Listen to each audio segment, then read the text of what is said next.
Good afternoon. The Harbor Management Commission regular meeting for December 16th has now been called to order. Let's stand and give our pledge allegiance.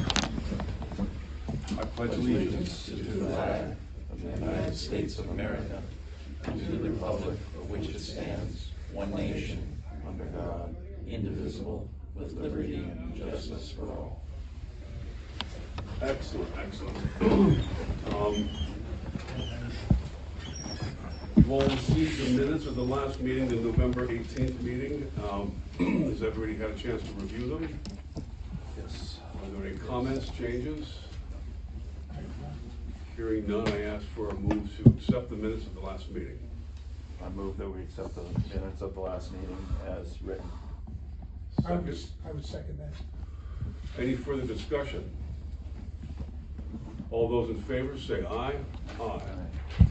Those opposed? Unanimously accepted. Thank you. Moving directly to the chair. Not sure if you heard me, Dave Henry on the phone. Yeah, thank you. Yeah, we need to Roll call. Yeah. roll call. Yeah. So Dave Henry on the phone. Who else is on the phone? Yes, sir. I get John. Good. What is it? I guess that's it. Just Dave? Is that, or did I hear another person?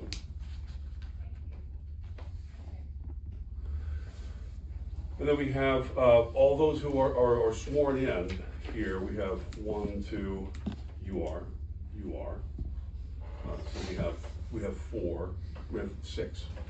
So we have a quorum. Excellent. Do you mind stating your names?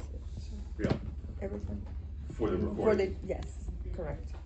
George Harris, member, commissioner. Chris Smith, Commissioner, Chair.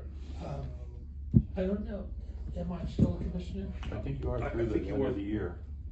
Okay. I asked Jen, there's an overlap, right? But if you're sworn in, I think you're sworn in and we're good. Don Hyman, commissioner. Michael Nishwal, new commissioner. Mike Verner, new alternate commissioner. Mike Evans, new alternate. That's it? There's all the commissioners here. Mhm. That's all. And Dave Henry. Yeah. And Dave Henry on the phone.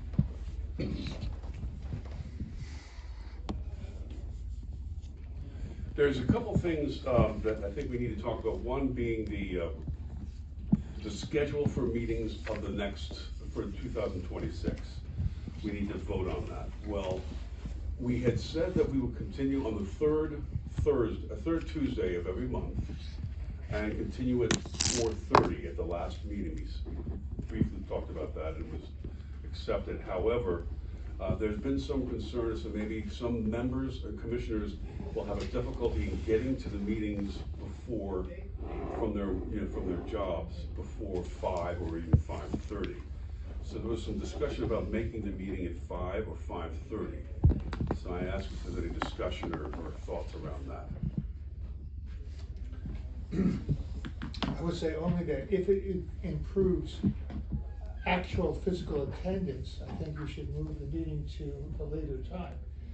While it's certainly possible and permissible to attend virtually, and all of us have at one point or another attended virtually, my own personal view, is that both the member and the commission, the commissioner and the whole full commission misses something when someone only appears virtually. I think there's more, I think it's more interesting, more dynamic. I think there's a better exchange personally, and the more we can do to increase physical attendance at the meeting, the better off I think the commission will be. That's my personal view. If you're going to move the meeting back a little bit or start it later, might I request it be 5 instead of 5:30? I have to go to Stanford for the meeting. Every Tuesday. Third Tuesday. And you have a. And I have my one standing meeting is the third Tuesday where I go to North Branford.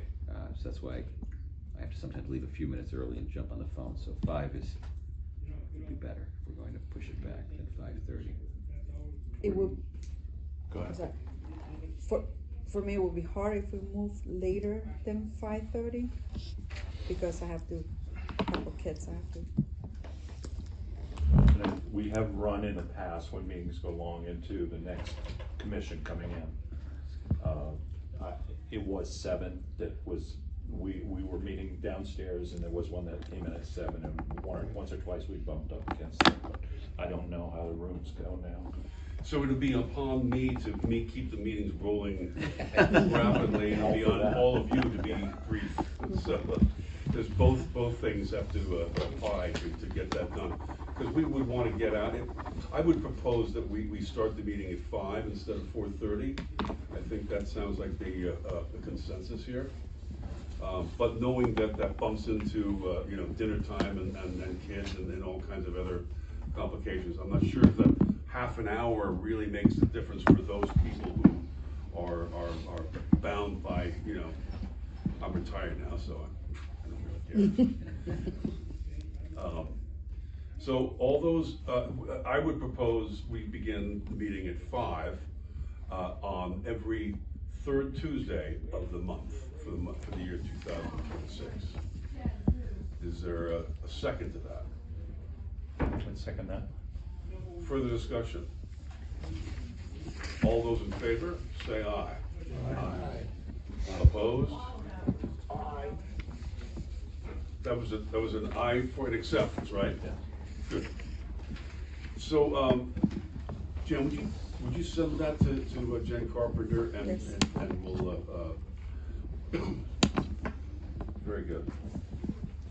The harbor management plan update. I know that you know, we've been working on this, and Jeff's been working hard on this with Kim Taylor, who's not here tonight. But there's, you know, I think we want to make sure that it's operating, if I put some words in your mouth, Jeff, in sync, in coordination and mesh with some other towns that are doing the same sort of thing, and so we can get to deep with their acceptance of the program. And we're hoping that the next legislative session is in February. So after the first of the year, we're hoping that the committee that Tim is participating on will be able to meet with Deep and hopefully work out these issues having to do with the enforcement authority and the responsibilities of the Harbor Management Commission. I might mention that last week I was asked to make a presentation to the Connecticut Port Authority at its annual public hearing. The Port Authority also has approval authority now over harbor management plans. So I talked about the issue affecting all of the commissions with respect to the municipal authority, and it seemed like the Port Authority is going to hopefully will be supportive of our efforts to achieve a legislative change. Okay. So I did have some good discussions after the presentation with members of the board of the Port Authority who weren't aware of this issue. Hopefully in the after the first of the year, we'll have an agreement with people. Okay, great. Thank you. So, Doug, just for your information, we just voted on the schedule and the timing of our coming meetings for 2026, and we agreed to move it to 5 o'clock instead of 4:30. Perfect. 5:30. 5:30. Oh, so early. 5:30 was a bit more than we could really do because of commitments at homes and things like that. So 5 o'clock it is going forward. That's the end of my report. I don't really have anything great. This is kind of a slow time for us all. Apologies for being late, everybody. Thank you. Now we'll turn to the Harbor Master report. Thank you, Mr. Chairman. This is usually the quiet before the storm, November. All the boats are out of the harbor. They've all come out in November. As you know, there was some interesting weather. We had some very low tides. We had some northwest winds, which pushed some of the boats into very shallow water and on the bottom in the mid-wall. And it's tough in November because as the boats leave the moorings, we have more stretch to the moorings because there's less to hold the lines in place between the anchors. But that said, we moved a couple of boats to the west side of the harbor. That solved the problem that we were experiencing. Renewals are ready to go. We've coordinated with online mooring. We should be in good shape. December 31st, 2 weeks, the email goes out. Renewals will begin. I know we have one vacancy already in the harbor. A vessel was sold to another gentleman. So the boat stays in the harbor, but one will be leaving. I talked to Jeff, and he's not here. We discussed the moorings for next year, and the suggestion was the rules talk about the moorings, all boats being out of the harbor by October 15th. And ever since I started, we've been in November for that. I think realistically, especially for next year, we go back to the October 31st date. By November, there's only a couple of boats left in the harbor typically. The weather starts changing, you have to move them if the storms come in. But more important, for next year, it's a full pull of all the town moorings. We have to take all of them out. It's every third year inspection. Next year at the same time, we believe the yacht club is going to be having their bulkhead and their docks being replaced at the same time, which creates a little bit of an issue as to where we put all the moorings when we take them out. So, and I spoke to Travis at the club about it, and I spoke to Jeff Warren as well. And the thought was to actually pull them, and at high tide to bring them behind the metal dock where Goose and Gander are, behind the dinghies, and put them on shore there with the hoist, and then roll them into those 3 parking spaces next to the little building at Yee Yacht Yard. You're talking ideal 18s, I'm sorry? Yes, so the thought is when we pull the moorings next year, if we can't get them in Pequot, normally they come out in Pequot, and we inspect them, then they go on the trailer and they go away for the winter. But if Pequot's having a bulkhead done, we're not gonna be able to take the moorings out. But there's another bulkhead which you may never have noticed. If you're on shore, you start walking down the metal dock towards Goose and Gander, the Ideals. If you look to your left as you start walking down, there's a bulkhead there with a little metal chain.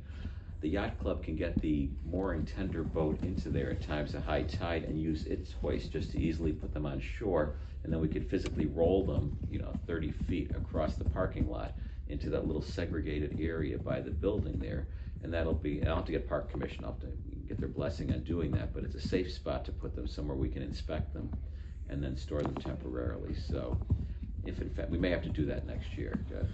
So you'd have to do it at high tide. The crane wouldn't be sufficient to get it up and over at low tide. No, no, and the boat couldn't get close enough. They think they have to go at high tide, and they said they could schedule it. They weren't. Travis wasn't concerned that he and George can get that done, okay, without too much of an inconvenience. It's more of a problem if they're working at the club. They can't get them in there where we normally put them. So that's more news to come. We're gonna be working on that. When they come out, what time to come out and where we're going to put them.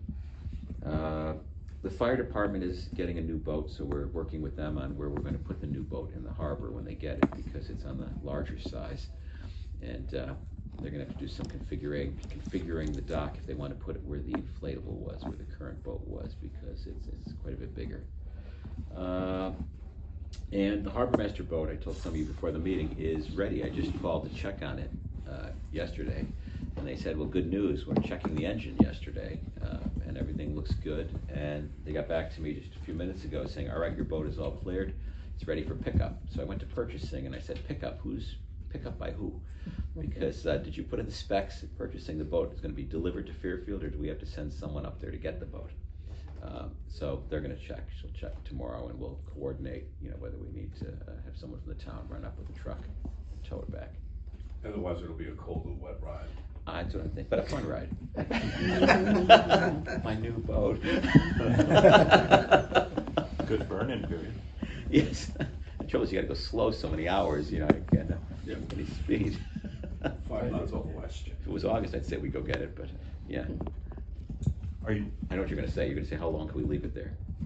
No, I was going to talk about South Benson switching to Dakwa. Did you know that? I saw that. I saw that there. Yeah. Is that? I mean. I don't know anything about it. I because I think it was probably a year ago, our vendor called up and they said, hey, do you know that the folks are thinking of switching over there? And they were gonna, and I said, no, I had not heard of that. Yeah, I wonder why they didn't go with online mooring. I don't know. Yeah. Did they use online more before? No, it was all run through Parks and Rec. Oh, So I don't know if that's a module that they have on their own existing software. I don't know. I like online mooring a lot. Yeah. And they have great customer support. If there's a little glitch whenever, if you have a question, they're really good about that. Dock was pretty good too. Is it? I've never, It's yeah. It's a very broad encompassing. So maybe they went out to bid. I don't know how they chose it. I don't know what they did, but yeah. Can I ask a question? Yeah. I don't think think I've ever observed this, but the moorings come out and they go on a tender, and then off the tender, there's a small crane that puts them on land. Yeah, so if you're ever in the harbor, if you ever go all the way to the end of the North Anchorage where the Pequot members have their boats, you'll see it looks like a pontoon boat, but it's not. It's a metal boat with a flat deck, and there's a generator on it and a big hydraulic crane. Can the crane reach onto where we park trailers at Yacht Yard?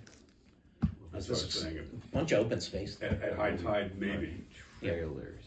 You know, the trailer Oh. parking, the Yeah, we talked about that, but I'm not sure with the way the rocks are there, whether the boat can get close enough. I know they thought it'd be easier to come right up to the bulkhead by that metal dock because it's deep enough. And they used to tie boats there at one point, against that apparently, they say. So they thought that might be a better spot to try to get them out. just think of what the set down area is in that area, in that place, in that location. It would just be over the wall, right onto the ground. The walk, there's a walkway there. Yeah, no, there's the piece of stone, I believe it is, the bulkhead stone, and then there's just like dirt and gravel on the other side of it where the cars drive by. And a bush. Yeah, yes. I would look at it and see just how much set down space you actually Yeah, have. I think the thought is they set them and move them right away. It's a kind of a team effort. So on the, having the last day, the 30th of October instead of the 15th or even later, whatever, you want to set it at the 30th, does that require a vote? Is that just something you're gonna? No, I think I would just ask, the rules say the 15th of October, and that's always been a little bit early. That sometimes could be before Columbus Day.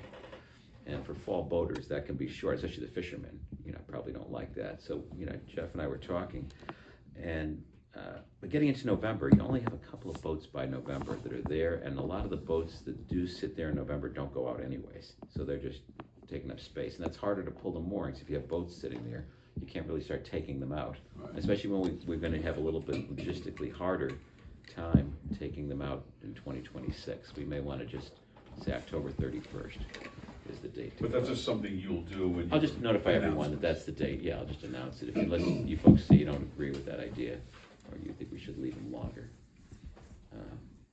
Is that in the rules and procedures now, the date? Yeah, the 15th it talks So about. there's a procedure involved for amending those rules and procedures. If we want to change it permanently, or just Or have you- flexibility that it's the 15th and we allow. However, this, Apparently they've always gone after, since I started, I saw that and I was just told, yeah, we always go to November. Pick a date in November. because it would be possible to, if something needs to be updated in the rules and procedures, or even to give the harbor master discretion to change that from time to time. Right. We could certainly do that. Right. I wouldn't want too much discretion as I think about it. Rather the commission be involved in that, process, because that's kind of an important rule, I think. When we want them out, or a decision when we want the boats out by. Yeah, I mean, it seems like, upon your recommendation, the commission can consider it and advise, but basically you would have the discretion to make it, to put it into effect. Yeah, just tell everyone that's the date. Okay. Would it be good to have a motion that we have removal of the boats by October 30, 2026 on a trial basis or demonstration basis, and then you could. Just say for 2026, we're gonna use October 31st. Let's use the 31st, that makes it easier. There are issues unique to 2026 that want that to happen. Yeah. I mean, it may be November 15th the next year, Yeah. or October 15th. Yeah, that's why, if there's a motion that specifies 2026 for when the boats are out, Right. then you have latitude. I mean, that was my question as to whether we needed to actually vote, or you just simply make notification. Maybe just a of it. motion and adopt the harbor master's recommendation that the vessels, the end of the season is the October 31st. It's not gonna hurt to put it on record, but Right. let's just do that, okay? So we have a motion. Just one comment, in 2026, the 31st is a Saturday, the 1st is a Sunday, Right. I think, if you wanted to give it to the end of the weekend. Either way, I suppose it doesn't matter. It gives people extra day if they're gonna go to that last weekend. Does somebody want to propose that we declare the 31st to be the last day of boats in the harbor for 2026? So moved. So moved, seconded. Any further discussion? Just this would be a trial basis for this year? No, I think he we're needs the operating. time. Yeah, Yeah. Well, I think it's just this particular year based upon the discretion of the. I'm just saying that the it's contrary then to the rules and procedures, so, you know, how do you wanna deal with that, or this motion pending, update to the rules and procedures, how this works out? If you're doing something different than the rules and procedures specify, which are adopted. Why don't we how do you this? deal with that? Brian, could you send the rules that apply and the regulations that apply to this? We can look at that and vote on this at the next meeting. Sure. Yeah, and Jeff, this is being done, I think, as a temporary measure because of other circumstances, not as a trial, I don't think. As a temporary measure, then you. Permanent solution. Yeah, but I don't think that it's a very fixed October 15th anyway. It's been. I've never seen pretty it October the flexible. 15th Exactly. in the 4 years I've been doing this, and even before. And it's not enforced. My boat was there It's consistent. and part of it is, you know, the park commission has a much later date in Yeah. November for the dinghies, so people see that sign and they just figure if my dinghy's in, I may as well leave the big boat in. Well, let's move on this. Well, I'll do that for I don't next think week. it's. It's not the rushed, thing there's no that we rush. need to, you know, No. really worry about. So, okay, is that? That's my report, thank you, Mr. Chairman. Thank you. The first item of old business is harbor management boat maintenance. Mr. Harris. Right, so we have to discuss and come up with a plan for what we would like to ask the town, which during the original discussions about buying the boat had agreed to pay for the maintenance and the insurance on the boat. Our harbor master has done quite a bit of research into the topic, and initially there would be initial service on the engine and the initial prepping of the bottom for the bottom paint with the first coat of bottom paint, along with some bumpers. That total would be $2,200, and then yearly going on, end of the year maintenance would be about $750. The bottom spray cleaning and fresh coat of paint would be $400, and then shrink wrapping would be $500. So the total for yearly would be $1,650. And I'd like to open it up to discussion, see if there's any questions about that. My initial idea is that we pay the initial cost of first painting the bottom, burning in the engine, the initial service, and a few miscellaneous parts of $2,200 from our 102 budget, the mooring budget. And from then on, having the town a line item on our budget for the $1,650 going forward. Well, you know, we keep saying that a 102 fund account is overly funded. But in the case of an incident of a hurricane, of a catastrophic loss of moorings, those funds would be eaten up pretty quick. Sort of hesitant to eat into that. It's an insurance policy for us. But $2,000 is, I think, probably appropriate for us to ante up something towards the boat while the town continues the maintenance going forward. Any support? Yeah. Do we think that $1,650? I mean, I don't know how the price increase will go year after year. We could reevaluate that if we find out that it does. It will. It will. I mean, It will go down after the first year, because the first year bottom painting, they have to put it into, you have to watch the water line for a couple of weeks. So after a few weeks, when it goes in for its initial engine service, they have to do that oil change pretty quick. They said they'll see the bottom scum line, and then they'll have to etch the boat with some kind of an etching thing, because it's virgin fiberglass, then paint it, and then maybe not even paint it every year. It depends what we're seeing and where. Okay. If we have an ablative, I would use an ablative to try to get multiple years out of it. so If we it don't doesn't have need to- the bottom paint, it could even be less than the $1,650. Correct. Yeah. you know, to say that the beginning is $1,650, and you know, each year we'll look at new. But Yeah. this is to fall into our budget, which, as we discussed, there is no budget line item for this particular expense for the Harbor Management Commission. So we'd have to add it. Correct. Going forward. In your So- budget request, right, that you're So, doing. but this, you're saying the 26-27 budget, right? Right. Would be the 2,200? No, because that doesn't include the end of the year maintenance when we would be taking it out before the following budget. Right. Or cleaning the bottom or shrink wrapping it. So the 2,200, I was thinking, we can either ask for it as a one-time item, or we can pay it from our mooring budget, our mooring line fund. And then ask the town for a yearly line item of 1,650 to cover the maintenance. Going forward. Is the boat gonna go in the water this year and even have a good run? I don't think this year. Oh, not this year, no. So we're really talking about all of this being in the spring. Yes. Yeah. But we have to get the budget requests in. Yeah. Well, the 2,200's now. Not until. No. You're gonna put on the bottom paint now? No, we can't, they No. won't, they suggest not putting the bottom paint, so we'll get the Oh, I boat now. see, because you wanna get We just have to, water line. we have, So- right, Why wouldn't we just put in for the 1650, which is the annual request barring cost increases or whatever, and then just hit the incremental one time out of the Operating fund. yeah. Yep. So I don't know that this is requiring a vote, this will be in the budget, we'll vote to agree with the budget in its entirety. And I would say that we would put that in there, as such, and as Doug suggests, you know, we've taken 2,200 out of operating funds. Yeah. so the one thing we do have to think about, I just thought of this, is we're getting it this year now, because it's ready.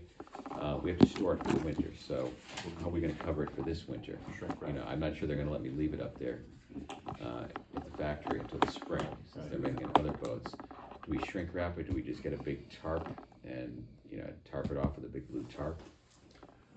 Probably worth asking. I bet they actually would let you leave it up there.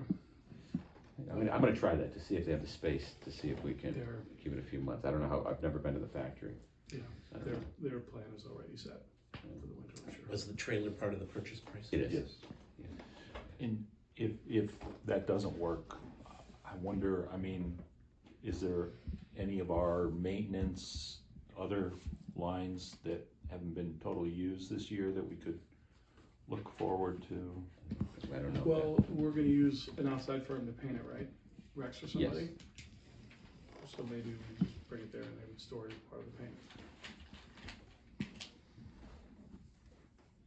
For a couple months. We're not asking We for can full add- we winter can try, storage. we can They're gonna try. do some work on the boat. They're gonna Right. have to put the boat inside. to Maybe we do can it. bring it in early to. I was dealing with something very similar on another boat today, and that's exactly what the yard is doing, so. Maybe we don't have to do the water line. I mean, this boat is a standard boat. They know where the water line is when we pick it up. They obviously, they're all the same. This boat's no heavier than the T-top. Yeah. But, you know, doesn't weigh that much difference. It's not gonna be 6 inches lower in the water. Also, a standard boat, the manufacturer would have a cover already that you can just buy and put on it. Not for this, because they custom make these, because they put the T-top on, the rigid top over Yeah, the you top. have the superstructure. Superstructures, they have to But make there, that. there still is, if there are covers you It's can gotta be buy covered for with- it if we didn't want to shrink it open for some reason. Mm. I guess that's an option, buying a cover for it. I don't know how much they cost. Frankly, I Yeah. prefer that just because it's more environmentally Less friendly plastic. than shrink I would wrapping it, second and they that. tend to last a Yeah, long time, yeah. so. Yeah. I can Fair figure club prices covers, if yeah. you want me to, I can ask for what a cover Where do you would store cost. it? I was gonna leave it at the fire training center. That's There is a busy. place. Yeah, I think it's a safe spot, and they have other vessels there, so, Oh, shucks is there, yeah. yeah, and, they have a whaler at South Benson, that's there. I think- So where are we here? So we're going to add the 1,600 to our ongoing budget, and we're going to expense the 2,200 when that comes up. But right now, we've got the 2025-26 winter storage that will come to pass with, you know, a period of time still at the yard where they're gonna do the work on the bottom, right? So, I think Yeah. this body doesn't need to do anything further than that. We're gonna put the 1,600 on the budget, we're gonna expense the 2,200, and off we go. Yeah, and somehow we need to coordinate getting a boat from the factory to the yard that's gonna paint it between now and then. I think we're good. All right. Anything further, George? No, we do have a line item, and I don't know if you wanna open up budget talks, but we do have line item in there that we had asked for as sort of a one-time thing for the Lower Wharf signage. Oh, right. A line of $1,000. So I don't know if that automatically comes out or how that, I think we need to take that out. yeah. So when you Jan, we need to talk about when we're gonna go over the budget and you know, we based next year's budget on last year's budget and that particular item would come out because it's already been paid. Okay. Unless it, yeah. All right, so we'll do that. Okay. Good. You can send me an email. Moving on to the nominating committee report, Mr. Medjik. Thank you, Mr. Chairman. We are prepared to make a recommendation at this meeting to the commission.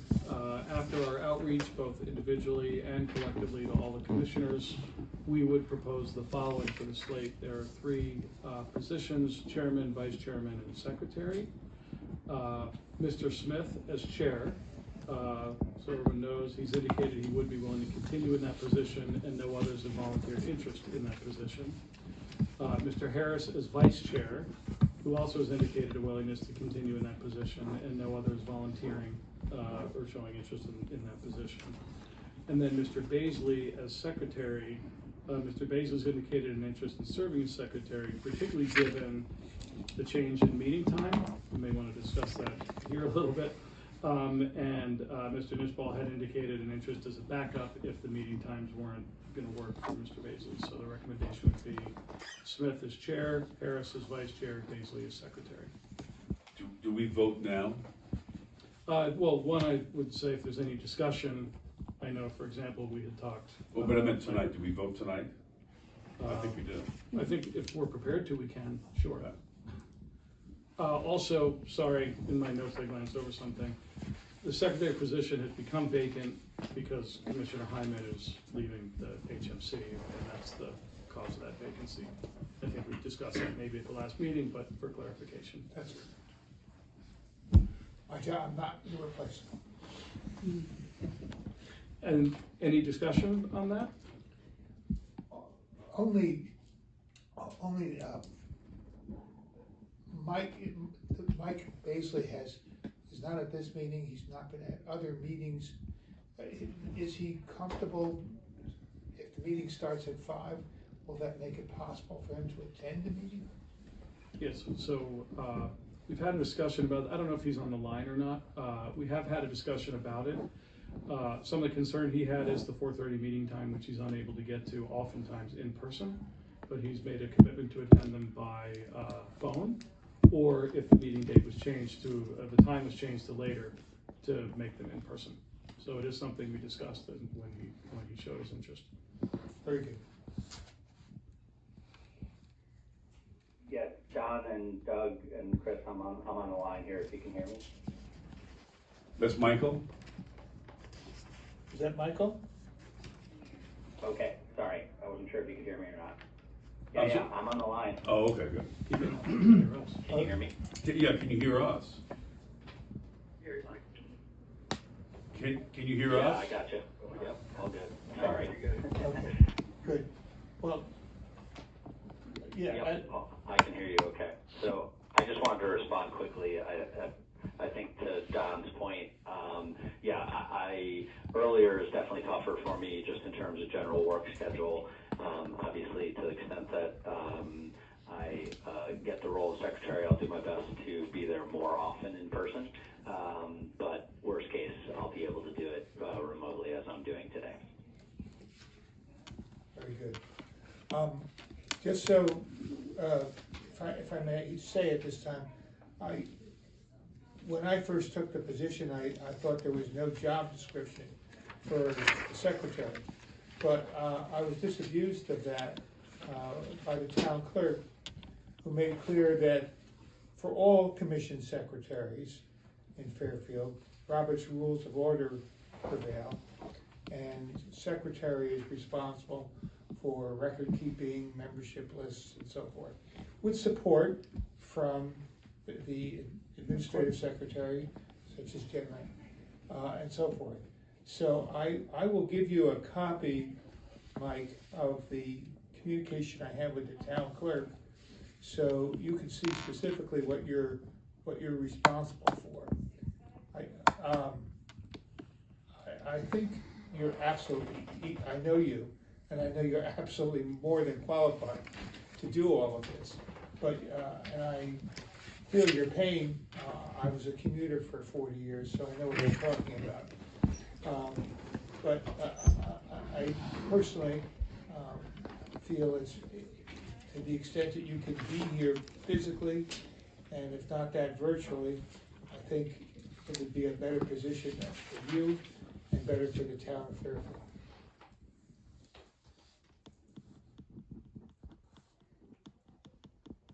Sure, appreciate that, and I certainly would like to get a better understanding of what I'm in for, so to speak, but I think I have a good general understanding and happy to try and be there in person as much as I can.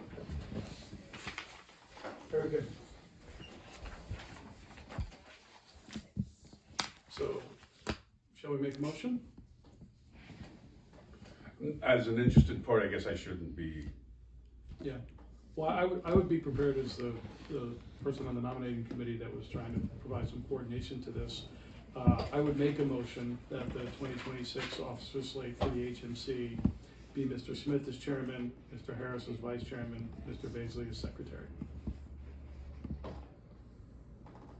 I would second that. Further discussion? All those in favor? Aye. All those opposed?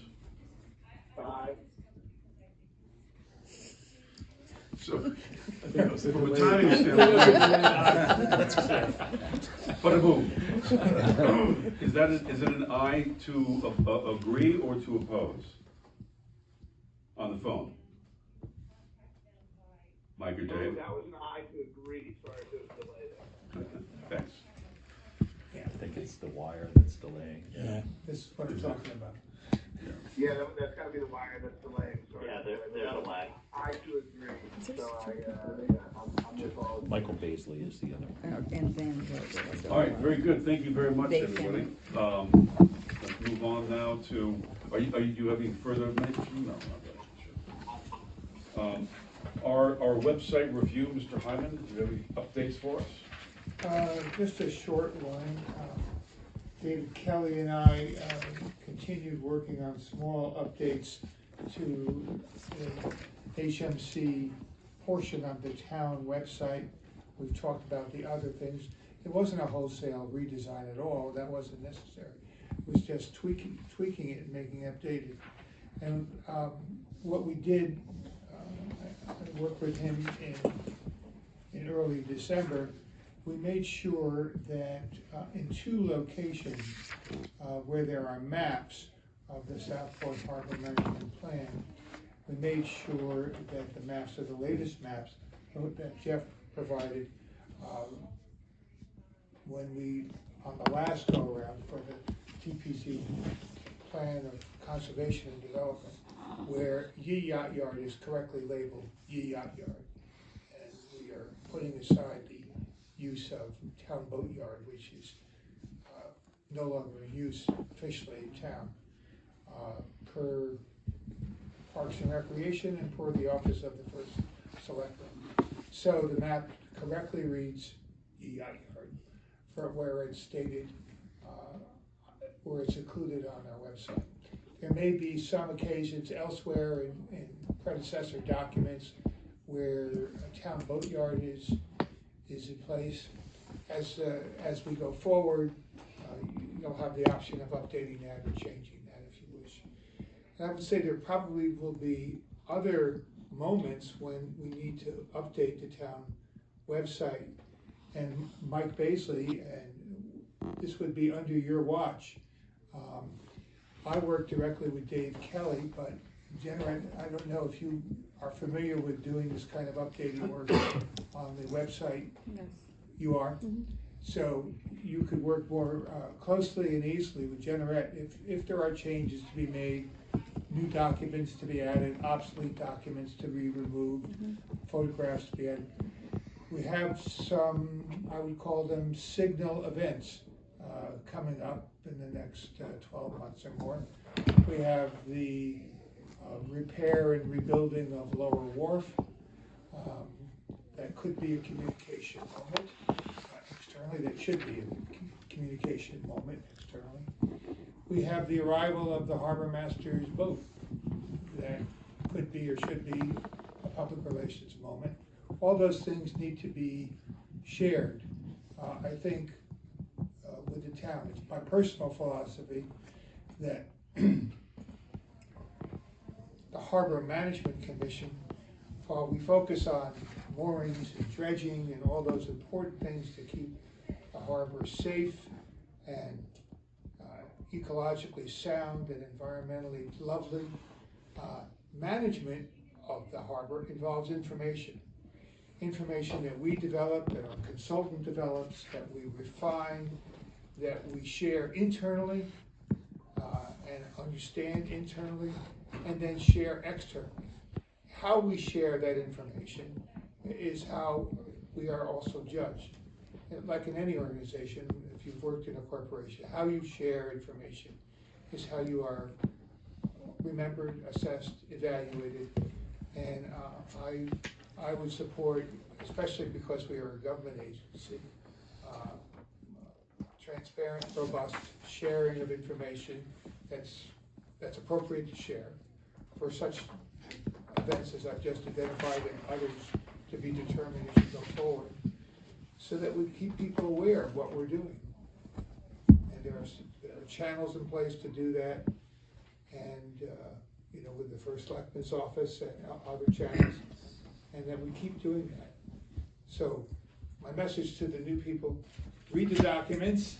There are not that many of them, but when they come, read them, share them, talk about them. Yeah, saying the word share and inform, you mean promote the harbor to the outside world. That's my personal view. Yeah. Yeah, because I think the more we share, the more people understand what we're doing, they understand what's at stake, they understand why things sometimes cost money.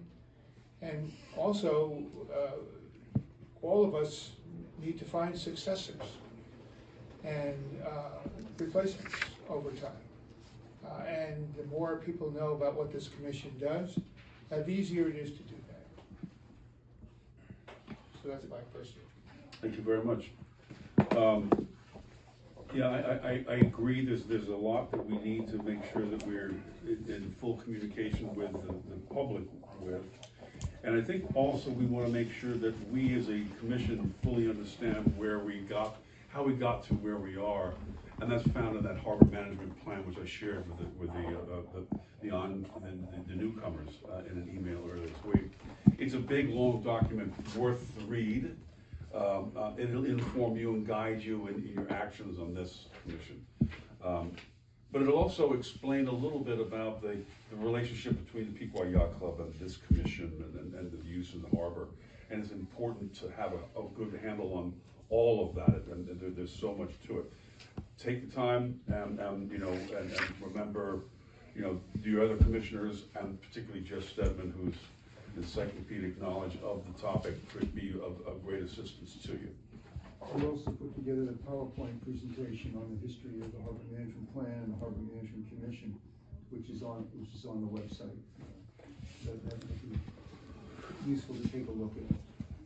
So finally, I would like to say this is Don's last meeting, who's served as Commissioner, Chairman, and Secretary with distinction, and it's been an honor working with you, and I appreciate all your effort, and thank you very much. Thank you.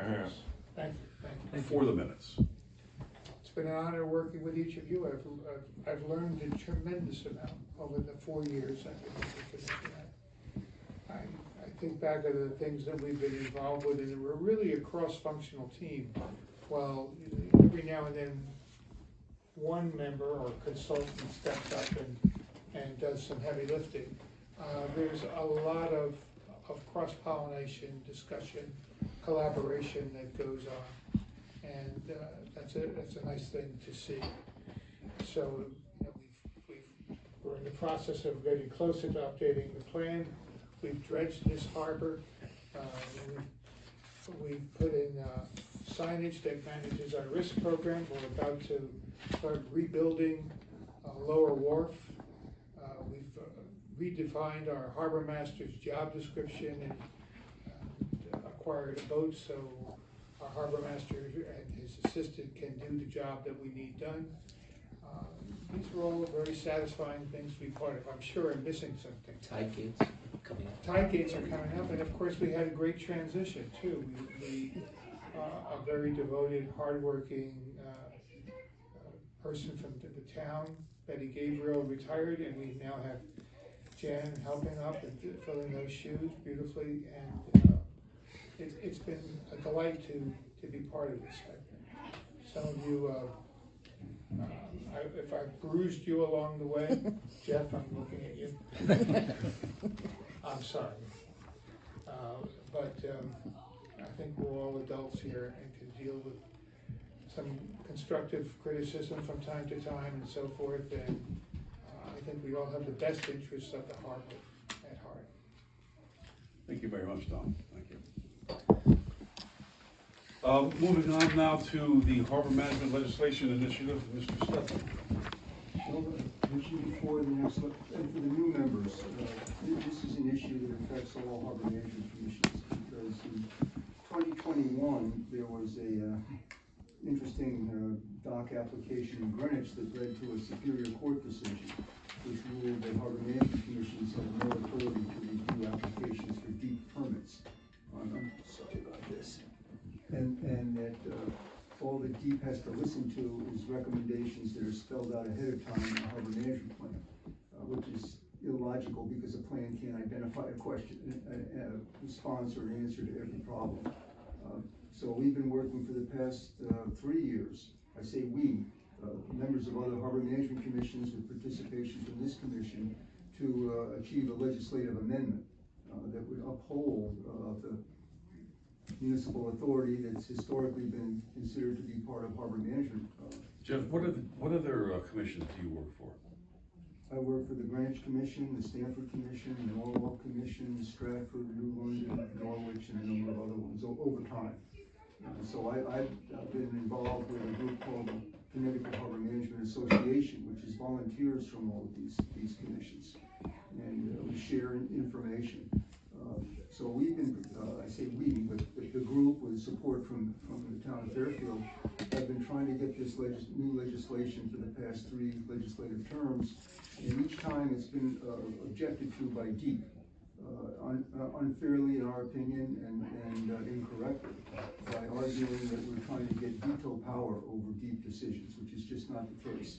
So we're hoping that DEEP has indicated a willingness to meet with us, this committee, and Ms. Taylor is representing this commission on the committee, and hopefully we'll have a legislative change this year.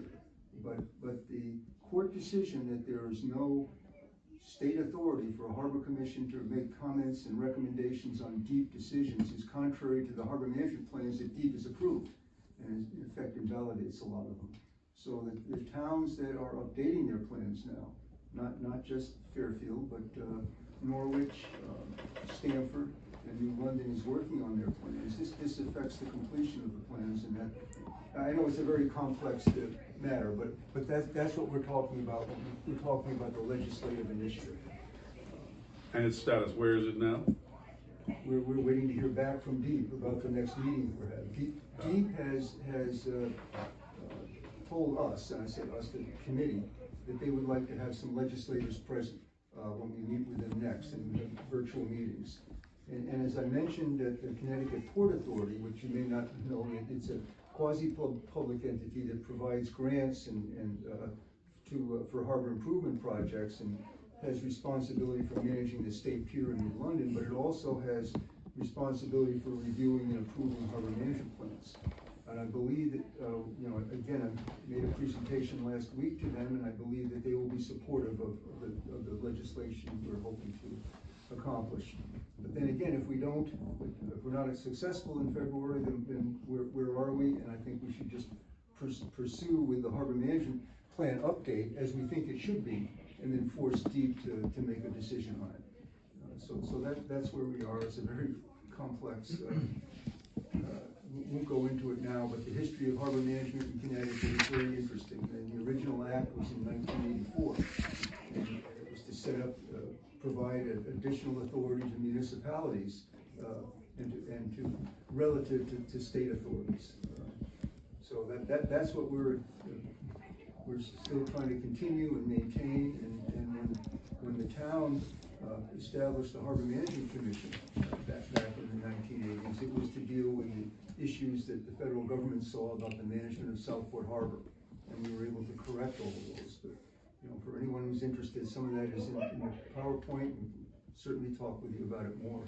But Southport, what we did with the Harbor Management Plan, I think, was a model for other towns in terms of dealing with issues affecting the federal navigation project, and how we amended the boundaries of the navigation project, and changed the Pequot Yacht Club from, I should want to say, change the yacht club from a source of federal concern to a partner in the management of the harbor for the public, which is a model that doesn't exist, I don't know, in any other harbors. So that's what we hope to maintain and continue into the future.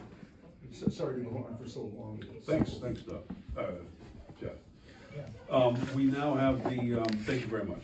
We now have the Lower Wharf rebuild update, which I have a timing of message to Harbor Road residents, which is actually complete and well written. We're ready to send that out. I think we should probably send that out soon. In it, it makes mention of the fact that the work is imminent, but the exact date is still out for bid. Yeah, there's one sentence I could read that I think, this was the sentence that Bill Hurley was comfortable with, and you could play with it, but he said, the fully designed project was due to be put out to bid by December of 2025, and we expect construction to begin late January/February 2026, wiggle room there, at a date yet to be finalized, with substantial completion sometime in May 2026. More wiggle room, but it's necessary because this is, we're not turning on a car here, it's a complex process. Depending on weather and the town and contractor's schedule. So that was the sentence that Bill was comfortable with, and I think it gives what some of us are very concerned with. It's going to be an intrusive, noisy period while they're doing this, and some of the people are going to, in that neighborhood, are going to be impacted more than others, and we need to manage expectations and get out in front of it and not be reactive to it, and be clear and frank, and I think it'll take place, and it'll be behind us.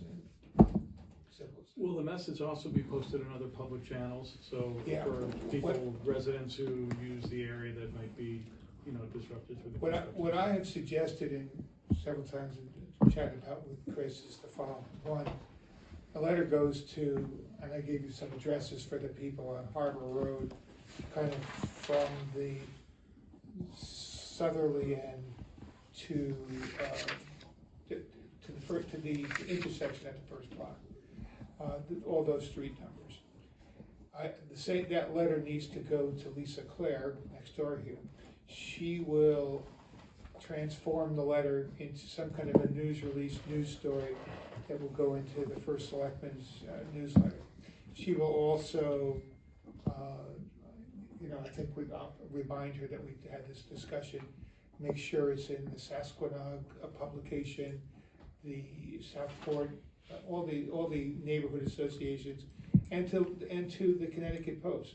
There's every reason to, make this known and not keep it a secret, because the location is, I have to think it's one of the most popular places in the town to visit, and we're going to have to close it for some portion of time yet to be determined to be safe. You don't want to keep that stuff secret. If you want, Don, I also have a database of people who have boats in the harbor that are on the waiting list, as well as people with docked boats along the harbor, so that'll take up, that's another way to get it out. If you want me to circulate a letter from the chairman, I can do that as well. Sure, presumably this work will be done before the season reopens and boats are coming back into the harbor. This is just to notify people if they're interested, if you're trying to reach out as many people as possible. That's another. Okay. Yeah, so it's up to you. you know, my thought was to try to get the letter in the mail by Friday if it's possible. And I know you wanted to maybe make it yours a little bit. I think it's fine the way it is. Okay. But that's the timing that I was thinking of. Okay. So the project has been put out for bid, and the bids are due on January 2nd, which is an odd day right after New Year's, but they're hoping that will enable them, being the engineering department, to go to the Board of Selectmen meeting on January 7th and select the low bidder. So that depends on the Board of Selectmen has to take an action to select the low bidder, and then they have to issue get into the contract with the consultant. Okay. But that's and Bill's thought was if you wanted to delay sending this out until after the first of the year, but that's all up to you. No, I think the language in there, it covers it. It leaves it broad and open enough so that it can be sent. I'm in favor of sending it now. I'll send that letter, I'll copy the commissioners on it. I know this item is about the letter, but can I take a minute just to get some background on the project at this time? Well, you remember that the big nor'easter storm that came in. Sorry, Chris, I have a very specific question, Yeah. and then keep the discussion down. You This asked is a two project, questions. yes. I didn't mean to interrupt you, but we didn't respond the last time. You asked about whether the railing on the Oh, I top- heard the response to that. That was last Okay. meeting. I don't care less about railings at this point. As the bigger picture is, engineering manages this project. They solicit the bids, and then are they on site, or they manage it for the town? Is that how it works in town? I'll have to double check that because the contractor, the consultant who designed the project for the town, which was Race Engineering, Yeah. and did the permitting. Yeah. Typically, they also, as part of their agreement on such projects, which they've done for us in the past, also have a part of their contract, which is oversight management on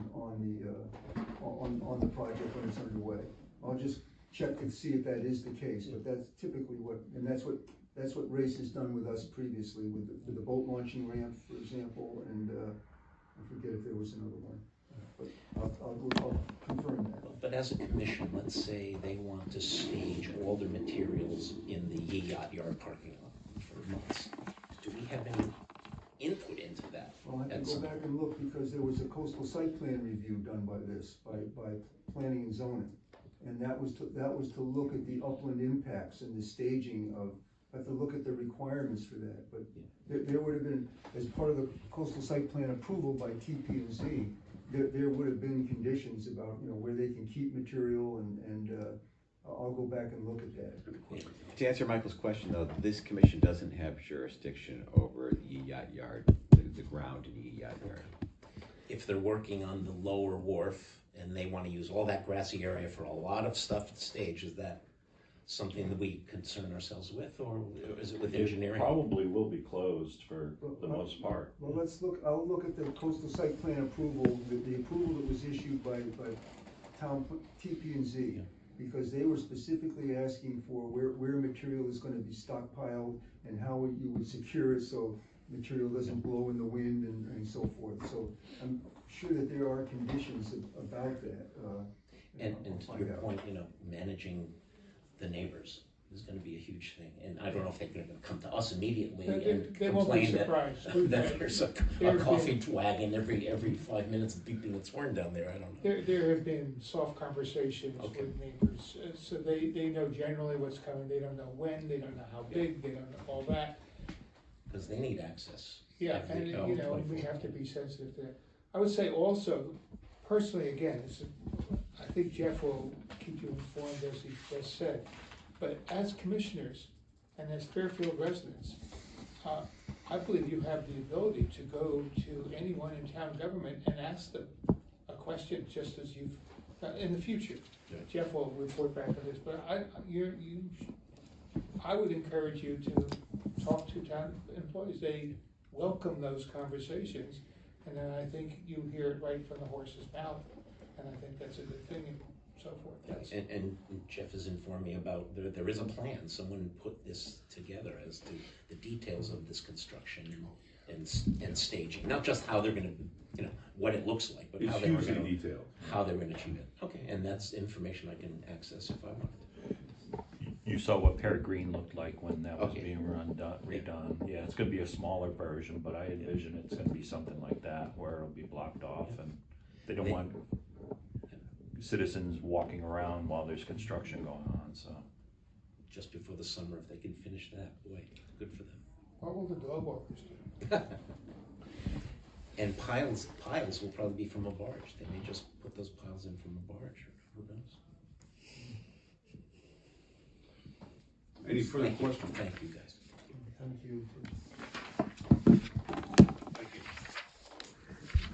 you. Moving on now to the mooring committee, I don't think we have any updates. No, Jeff's not here, but so I covered the items we spoke about in my report. All right. Thank you. Jeff is, his commission duty is up this year also, right? He continues. No, he Oh, continues. he continues. He continues. Oh, thank you, okay. Item number 7, which I neglected to put on the agenda, is the Tide Mill gate, which I think maybe we should update what we know about that as of right now. Jeff, can you give us any new information on that? Well, the certificate of permission was issued by DEEP, I guess last Friday, Mr. Savoy at DEEP told me, and he was going to send a copy to the harbor management website. It came in this afternoon. Yes, so that is the approval to make the repairs, and they were appreciative of the letter that the commission sent, with several conditions, and, so that's in the works, but, a significant, question now is how will the work be paid for? Because I may not be speaking for the applicant, but early, in the last year or so, when we talked about this, DEEP had indicated that there may be a source of DEEP, this is Department of Energy and Environmental Protection funds, available for the construction work. That's not available now, according to DEEP. The Conservation Department is applying for a grant of money to do this work. And they're applying to a government fund that is for, as I understand it, and I talked with Mr. Bishop today and yesterday, that grant is for public projects. So in order to be eligible for this, and the grant will be submitted, application will be submitted tomorrow, the town has to have some sort of interest in the project. And apparently, according to Mr. Bishop, that the town attorney was discussing with the property owner, and I don't know this directly, this is what I've been told, about some sort of a town easement over the property. However, there are other people in the town, as I've talked about, who have expressed concerns about that because there are other dams in town.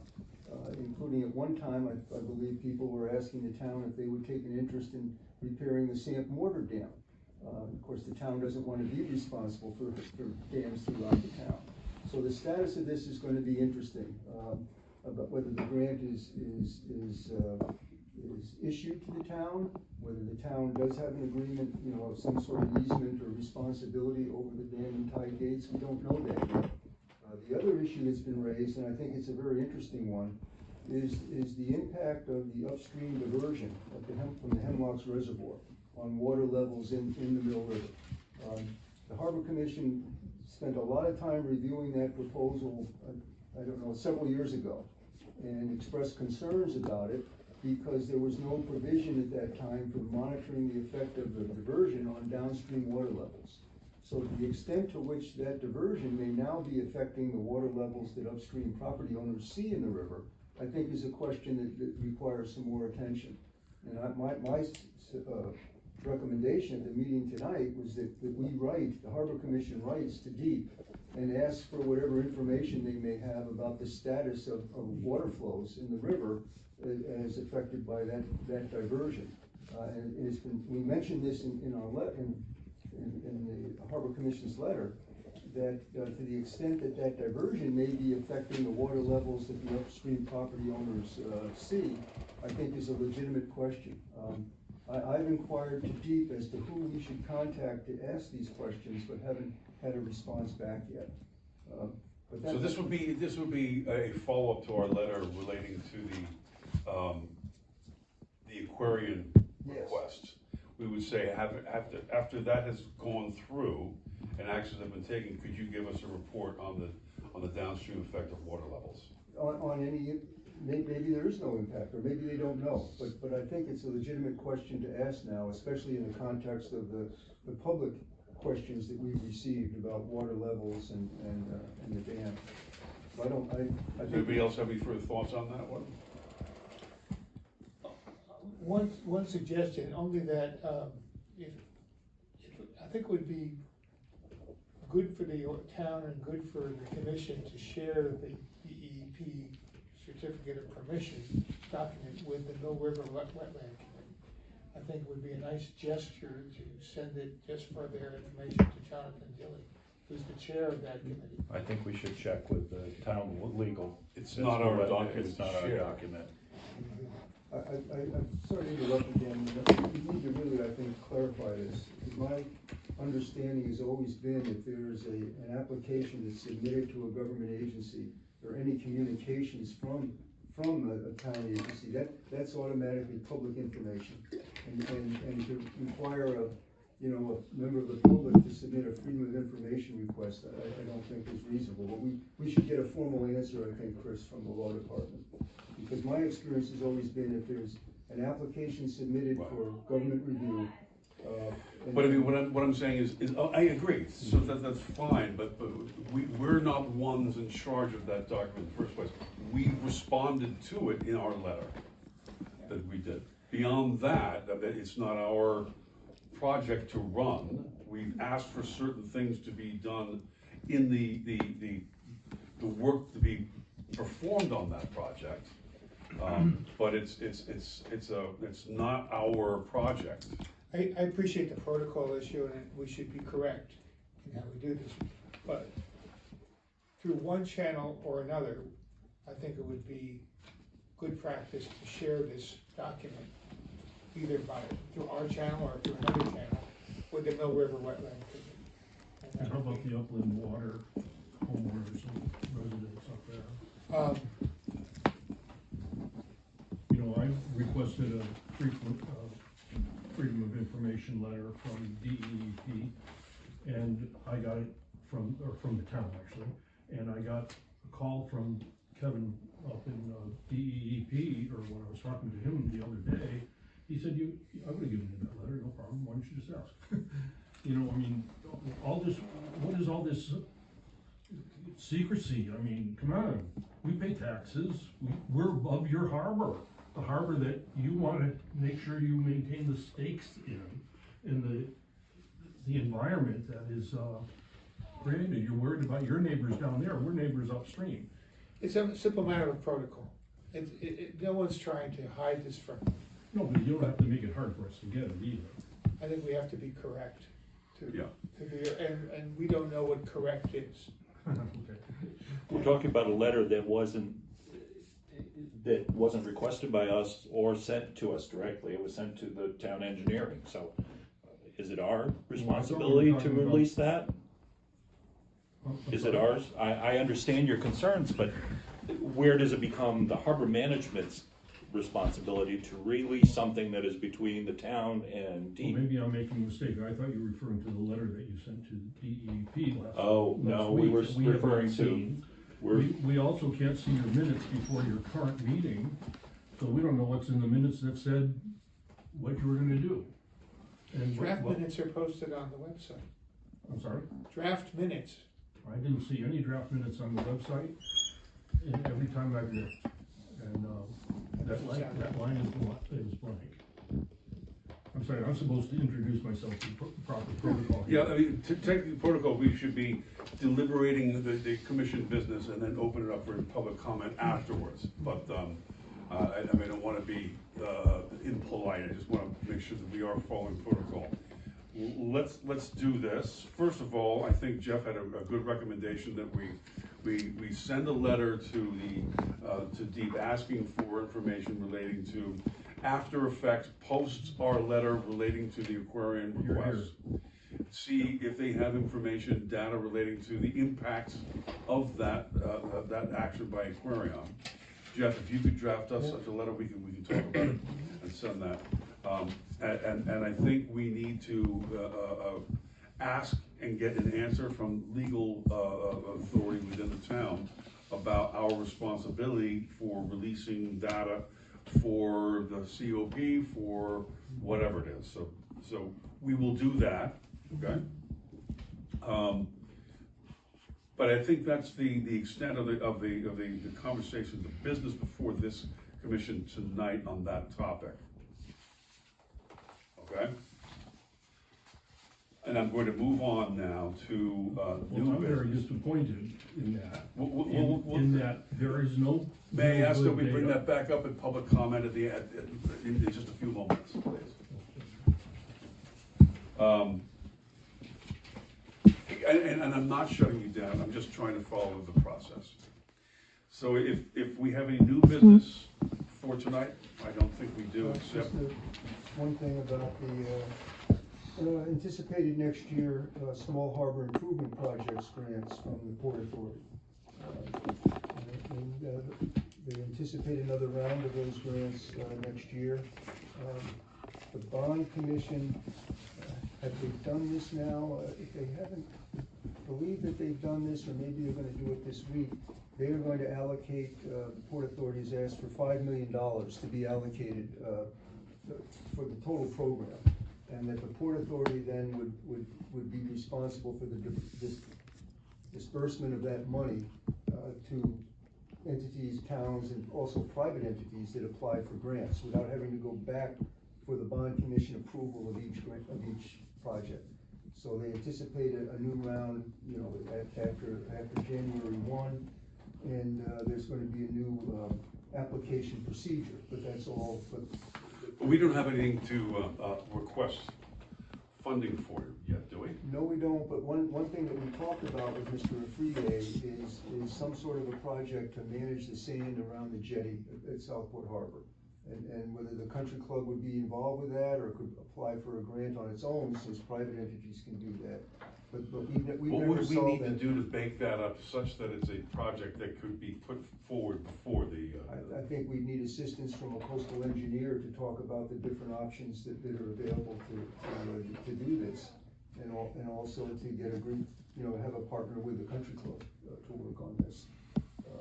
So that's just something that we had talked about in terms of managing sand. And whether there's something that we can apply for funds for planning and design, I don't know. But we haven't solved that So problem. finding, I think maybe that's what we put this before the commission to discuss further, but we know from the dredging that we completed last January that the problems that caused that silting will come again and again due to sand passing over the jetty by wind and waves to cause silting in the harbor, and therefore another need to dredge in short order.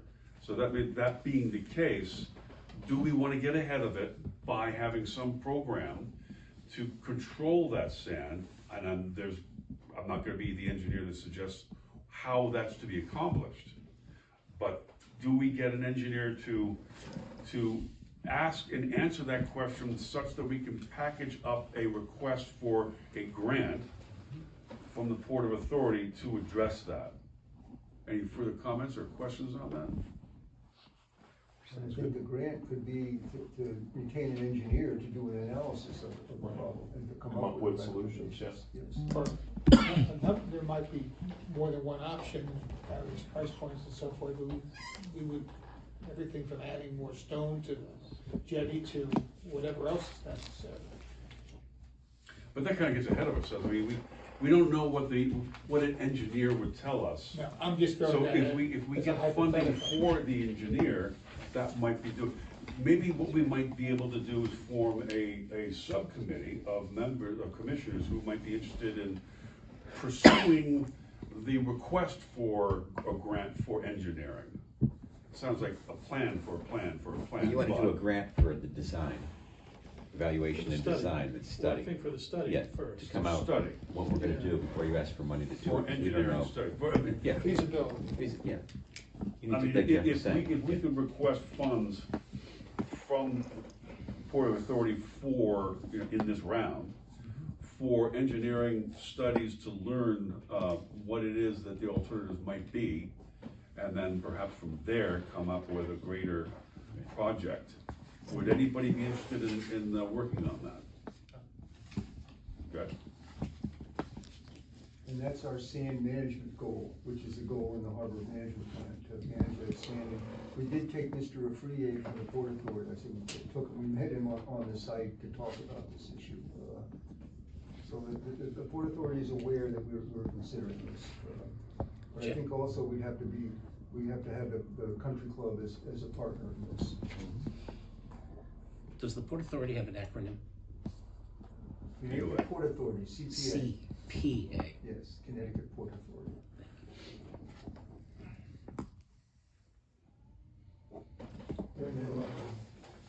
And then related to this, I'll stop, sorry, George, is we also have to start the process of applying for the federal project to dredge the outer harbor channel, which is our next phase. We separated this recent dredging project using the Corps of Engineers contractor. The dredging in the outer harbor, which is also necessary, would be done by a contractor to the Corps, not by the Corps itself. So we have to start that. We have to start that process of basically applying for, again, it's a lengthy process, but that's our next dredging project, and we can start with the applications for that now. What is the length of that dredging project, and where does it start? Well, the length of time. No, I mean, it's a mile, it's The entire 100 yards, channel. 500 It should be the yards. entire channel, the federal navigation channel. Oh, you mean going up? The outer Outer harbor. Oh, well, that's what I'm asking, how Yeah, far yeah. does it extend? From where they Correct. dredged Yes, would you like there? out, Correct. you pass the second beacon to the end of the channel. Because we're getting some shallow spots there at the edges. Oh, where the end of the channel markers are. Okay, Going out that's into the significant. Maybe not as far as the very end Yeah. markers, but. Yeah, the first few, when you come by those first few, you round the corner by the end of the breakwater, by the jetty. And by the That's- second beacon, probably all the South way of the to the jetty. second beacon. And there's a low spot as you get to the marker on the west side to the rock pile. All right, so in the interest of time, I think, I just wanna make sure we move along. Outer harbor dredging project is something new placed on the agenda, which we will, let's take that up at the next meeting. Right, and a application for Connecticut Port Authority grant to engage an engineer to come up with Yeah, sand I- remediation.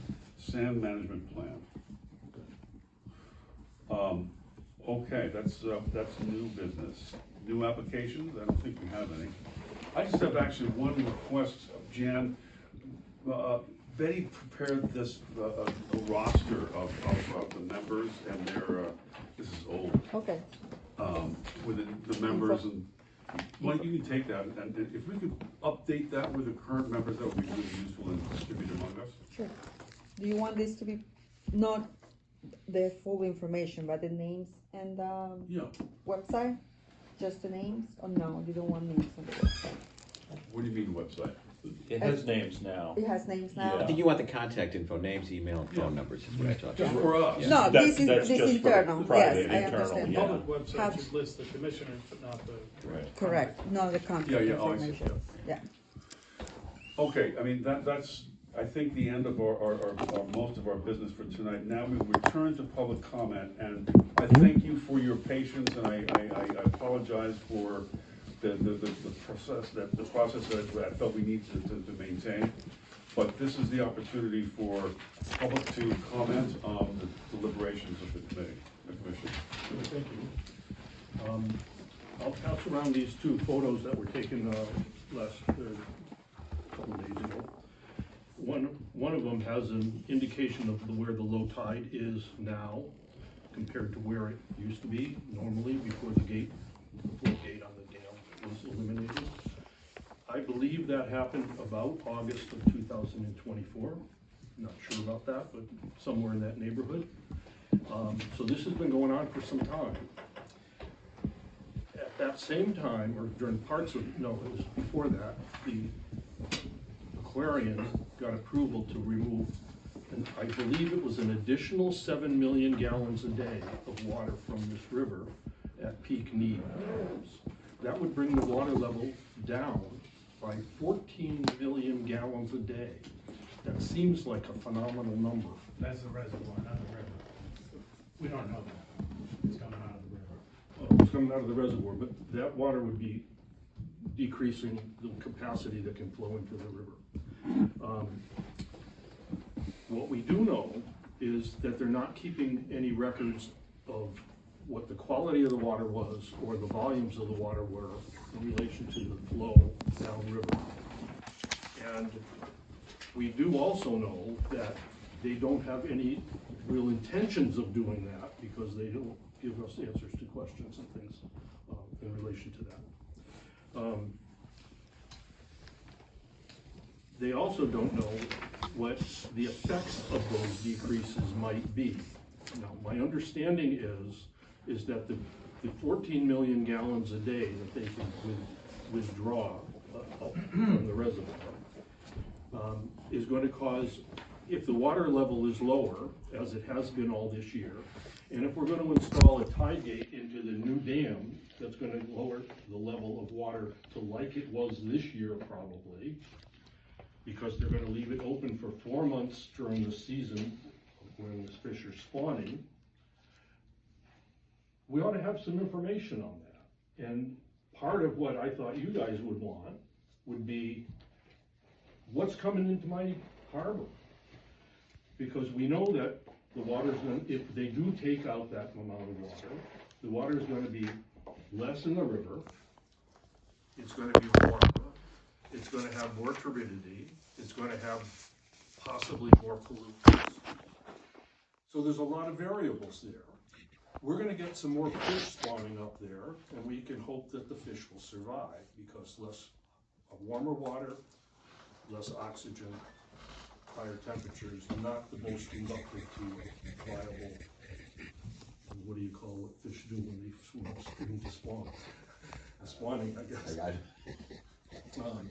I'm not a fish person. So we as homeowners are looking at our environment changing to some degree. We don't even know if Aquarian is pumping any water out of the river right, or that would go into the river right now. So that's the lack of information that we're starting from.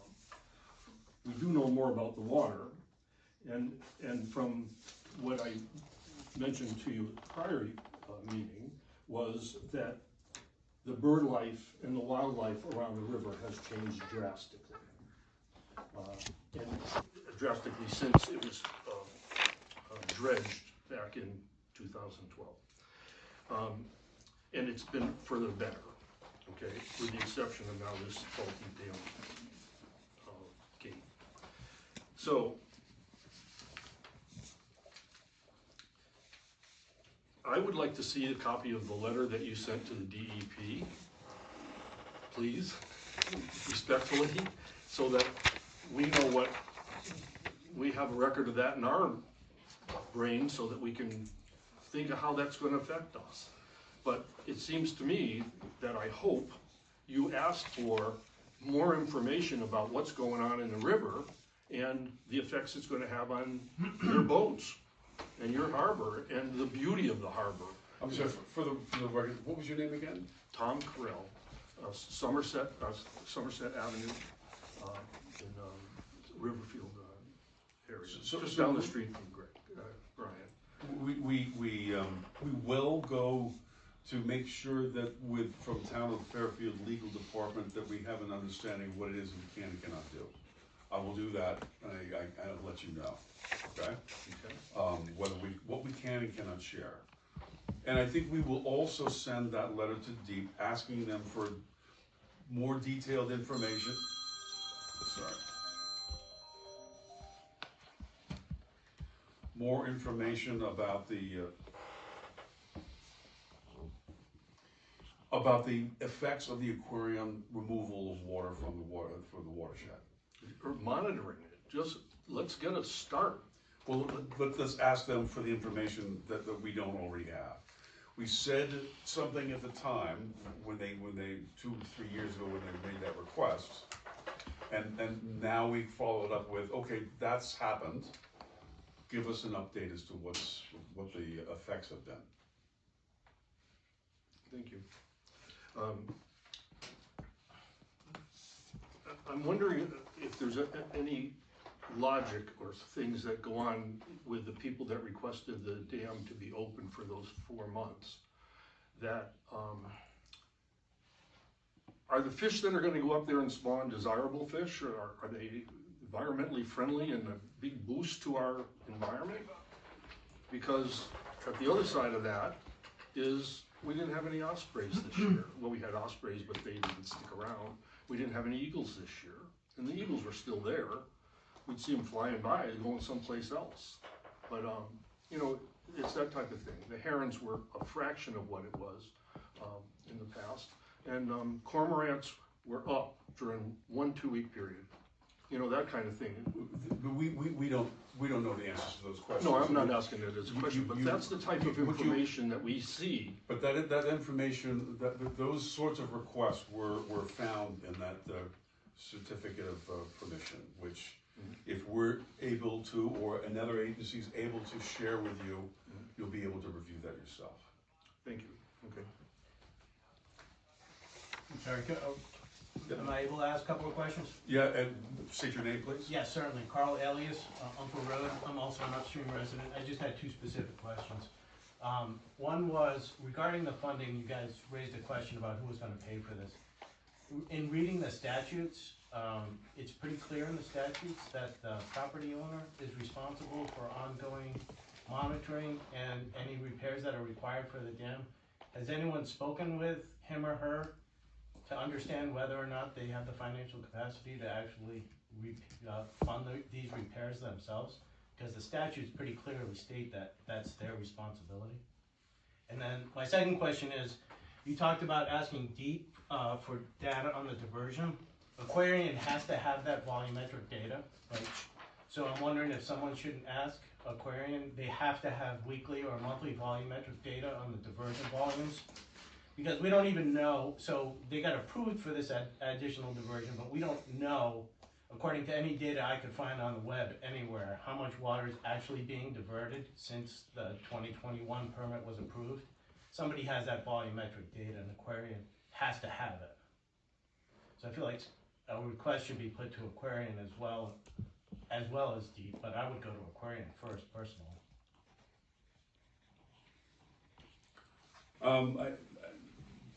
I think that our communication is with DEEP. That's the agency that we have communication with. We follow up against the letter that we sent before. So I think that's our logical first place to start, but that may definitely lead us to Aquarian. That's what I was gonna say too. Okay, and regarding the funding question? That would be on the town. If the town is the governing body. We have the right to make suggestions as to what happens in the harbor, but if it's a requirement of the town statutes to. Yeah, I think it's a state. The state statutes require the owners of the dams to be responsible for maintaining them. And also for providing a dam inspection report. Correct. DAM, not DAMN, but report regularly. So this project started, take all the time, when upstream property owners, I believe, contacted the harbor master initially and brought it to the attention of the Harbor Commission. We then contacted DEEP and had a discussion about this, because we reviewed the last time the dam and tide gates were repaired was in 2013. And that was part of the Exide remediation project. Because we were concerned, and when the property owners had mentioned upstream dredging, that was the remediation dredging to take lead contaminated sediments out of the river. So there was concern that some of that, when that work was being done, could get through the dam and the tide gates. So, but the funding this time is really the owner is legally responsible. Legally responsible. Yes. But according to the statute, yes. The owner is legally responsible, and it complicates it. So DEEP took the initiative of a fellow from DEEP going down to the dam and knocking on the door of the tide mill and talking to one of the owners and starting the whole process, the owner has retained an engineer to do the design for him. But again, at that time, it was my understanding that DEEP was hoping to provide funds because their fisheries division felt that there should be some design element to allow fish passage. Then DEEP decided that they could not do that. So funding was lost by DEEP, and now the owner is backing off and saying, well, gee, I don't know what to do. I don't know that that's the case. That's the question I was asking. I don't know that we know that that's the case. We don't know that that's the case. Because he or she also has no idea yet what the cost is gonna be, right? It hasn't gone out for RFP yet, so nobody knows what it's gonna cost to repair it. And another issue, and DEEP raised this, is that in that certificate that's issued, a 1-year project date is given. So according to that certificate, if the work isn't done within 1 year, the certificate holder is in violation of the certificate. And how does that get enforced? So there's a lot of unanswered questions, and maybe we'll know more when, but to answer the property owner's question, I certainly haven't, and I'm not aware of anybody on the Harbor Commission that's talked specifically about the owner of the dam and the financial ability to do the repairs. Well, they wouldn't have any idea what the cost is. None of us do yet, right? Well, I'm assuming that the engineer that designed this project for the application would know approximately what the cost would be of construction. Yeah. The other thing that we've learned is that this requires a coastal site plan review. At least this is what the town engineer told me recently. So this requires review by the Town Plan and Zoning Commission, just like the review of the work that we proposed for the lower wharf and engineering proposed for Perry Green. So there's still another review that's gonna have to take place, and that's with the Town Plan and Zoning Commission. So there's a lot of unknowns, but it's clearly something that's within the interest and the purview of the Harbor Commission to be involved with and to share information and to see if we can work, with the stakeholders to achieve a proper outcome. So the two parties with the letter that we're talking about are what, DEEP and the town engineer? No, the town engineer is not involved in this other than providing us information. The parties involved are the owner who hired an engineer to submit an application for DEEP approval. Yeah. And the letter for the certificate went to what party? So we're not releasing a letter because we're not sure whether we can or not, right? And so who are the parties that are? We received a copy of the COP from Race. Where we then were asked, we then were obliged to make some, comment. Do we have a favorable response to this or not? And we said that the. But it was Race on behalf of who? The owner. The owner? Yes. Okay. And that's the application. Now the certificate has been issued by DEEP to the property owner. And a copy of that certificate has gone to the Harbor Management Commission, to the Harbor Management website. We put it on the website? I mean the website, whatever the email. Our email, as informational, because we were a party concerned. It was between the DEP and the owner's engineer though. Jeff, have you seen the application? Yes, the application, yes. And does it cover environmental impact, or just the nuts and bolts of doing the work? It starts to talk about environmental impact. Just for the benefit of these guys, if that's available to see, it gives you a framework for the project. Our discussion with DEEP ahead of time, and in the letter, the statement of support for this work was based on our understanding that DEEP has evaluated the environmental impacts of leaving the one gate open. And when we talked with DEEP, they said, yes, we've evaluated that, our fisheries division has looked at it, and we wouldn't issue the certificate if we weren't satisfied that the environmental impacts would be acceptable. So I have some homework to do to get myself up to speed on this issue. But as a general, 30,000 foot, we're talking about 3 30-inch culverts that are at that location. Is that correct? With flappers or dampers, which have been out of service for many years. Well, is that right? There's two that still have the flappers on. One the flapper is gone. Okay. And these flappers are manual or automatic? Tidal. They move with the tide? Yes. Because I see no counterweights on them or counterbalancing on them. I don't know how that works. And then there's also repairs to the dam itself. Okay, and that dam, was that actually a dam or was that the foundation for the mill? Well, I'll go back. I did both. Yeah, it doesn't look like it's exceedingly engineered. It just seems like a Well, it bunch goes- of, goes a back- lump of concrete. Well, that area goes back to the 1700s. Yeah, thereabouts. it's So, interesting. so that raises another question. Because that's the 30,000 thing the new members need. That, we're talking about that bit to the north of the mill. But I guess where I was going with my question is, while the HMC is seeking clarification on whether we have the right to publish certain information or not, or whether that information is public or not, I'll wait here. While we're seeking for clarification from town legal on that, couldn't the HMC also make a recommendation to the parties that they make the application publicly available? There was some question early on as to whether this was a town event, a town or a government action, or this was just simply being taken up by private parties to take care of the repair. But it's now bled over into a much larger constituency. Think of it this way, if the owner of the mill is the owner of the dam and the tide gate, if they get the permission from DEEP and the permission from TPZ, do they have a responsibility to tell, if I was building a house and it was up to code, and do I have to let all the neighbors know how I'm decorating it and stuff?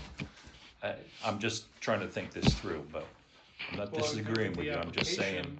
The application and the certificate would be public record, not Correct. necessarily. Correct. And I think what we're talking about here is that, the application and the certificate, right? Yep, and it should be public record somewhere, but that's either with engineering or Well, that's what we need to make. TPZ. We need to understand from Town of Fairfield Legal Department whether this is something that is actually public information, or whether this is a privately funded project being, accomplished outside of the town purview, in which case we don't have the right to share this document. Yeah, I'm looking at the document, there are three entities mentioned. Is the applicant. The applicant is Tide Mill Real Estate. LLC. So that's a private entity. Yeah, on North Cedar Road, prepared by Race, the engineering firm that we work with often. That they hired, Yeah. that the Tide Mill hired. And the project is called Dam Repair for 95 Harbor Road. But you said there were three parties, you've only named two of them. I misspoke. There are three on the page one of the report.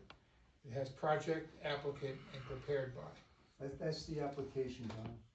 And I would just say, and I'll stop, but my experience is that this is all, the application, the certificate that's issued, it's all public information and should be distributed by, it's easily clarified with the town attorney's office. Right.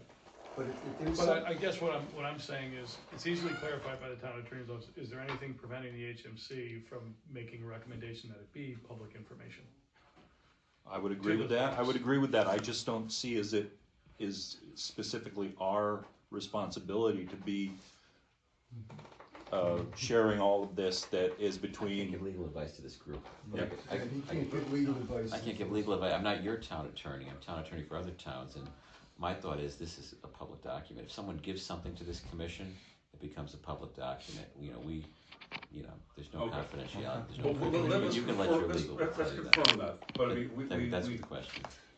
want to make sure before we. That's why I'm But not gonna give so you my any comment, advice, George, was not that we be the publisher of it, as you're saying, it's that we seek counsel from the town attorney on it, and we also make a recommendation to the parties that they make it public, that they make it public. I would That's totally what agree, I'm I saying. totally agree with that. There's I would nothing totally agree preventing, with that. I I don't believe, just- the commission from making a recommendation to Sure. those folks that they make the information public. And if we In the thought meantime, some- we should get the point of view. Yeah, and if we thought something that, as Brian says, it was transmitted to us was important enough, for everybody, we could put it on, but. I think, just if I may say, we are an interested party. We are not the responsible party for this project in any way.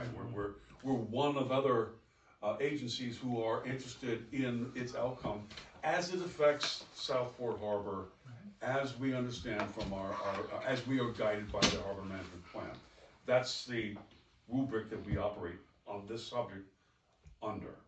So we'll find out more information relating to our ability to release information or not release information, and we'll report back accordingly.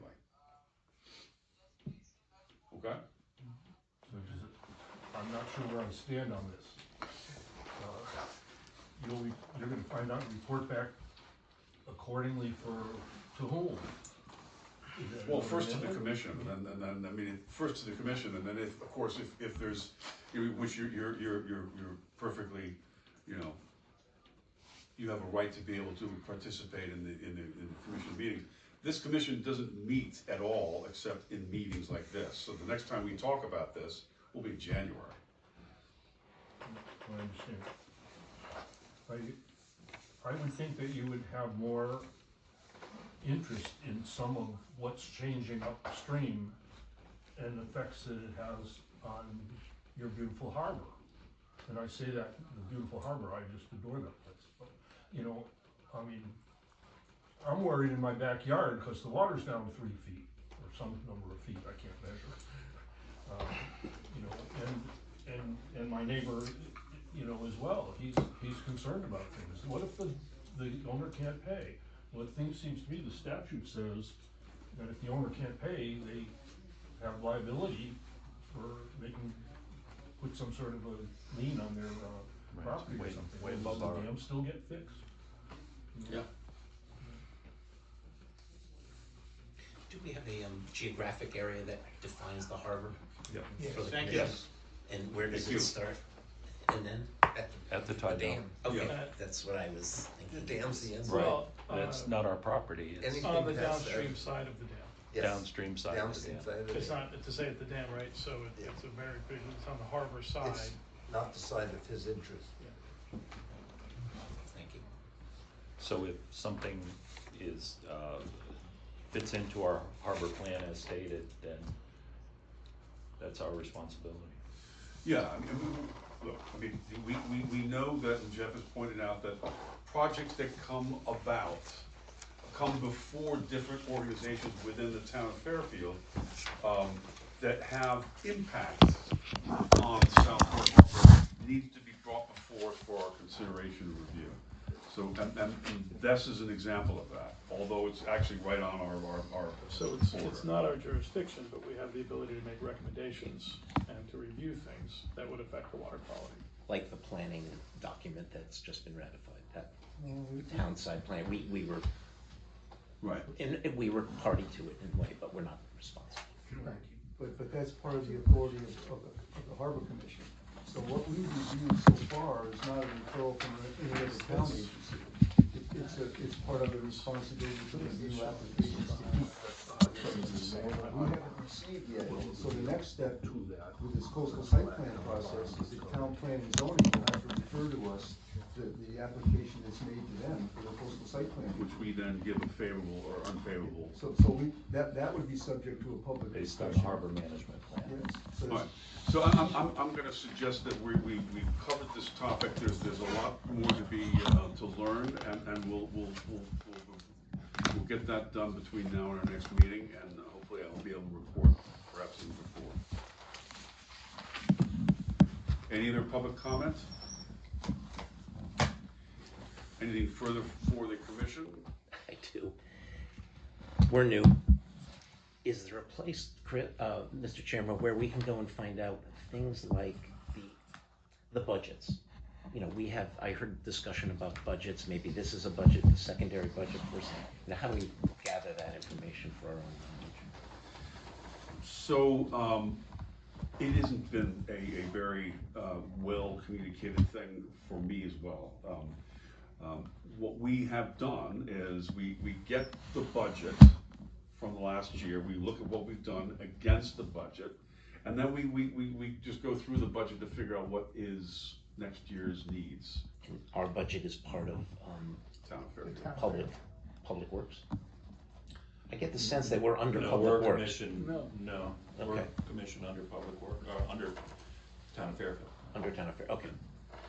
So But there would be public record of the budget. that Yeah, we- it's, It's on the forward website. last year. That in itself, so Jan will get that together for us, we'll have this document we'll be able to work with, we'll apply that together, we'll make sure that those numbers are, you know, most of it's just carried forward. That's great. I will Now just we have dive this in. now we have this new line item for boat maintenance. Yep.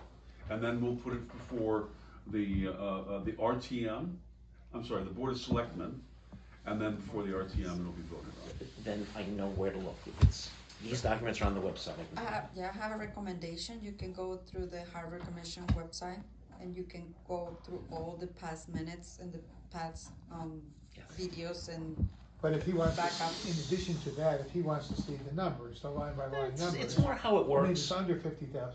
Yeah, how it works, where it's coming from, and, you know, if there are other budgets I need to be aware you of. can, you can find that under the Board of Finance. Sure. That's public for every single commission. It's buried in there, and but what we will have to work with the single documents for just us. Sir.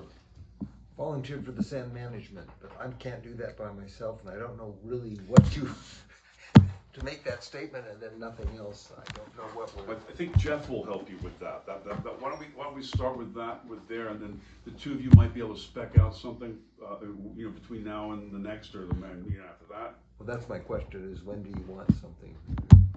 It'll take a while for us to. I agree with you. Let's talk if we could, outside of the meeting.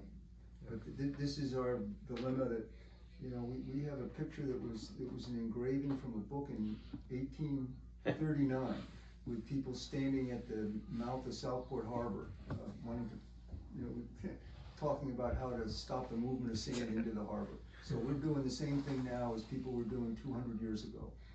I think you'll do it even after we finish, because they never get it right. That's right. Okay.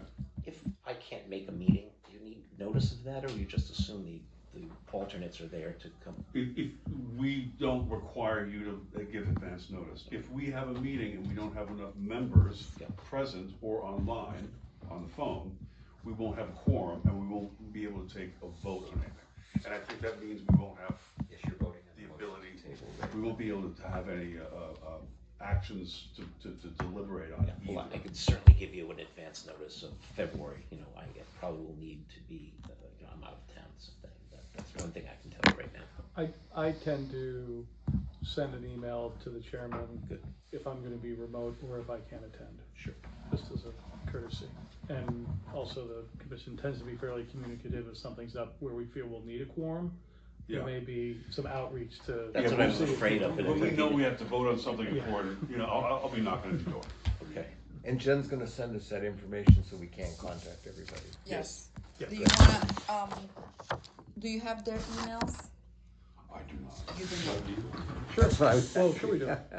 Oh, that's right, you Yeah, gave it to me, no, yeah. But you yeah, can just I put mean, your phone. You well, sent me emails. We shouldn't presume that the email that Yes, just, came in through, I guess the application is the one I want to communicate with, but the email that came in with the initial information package to the town That's is what I the want. one we've been communicating.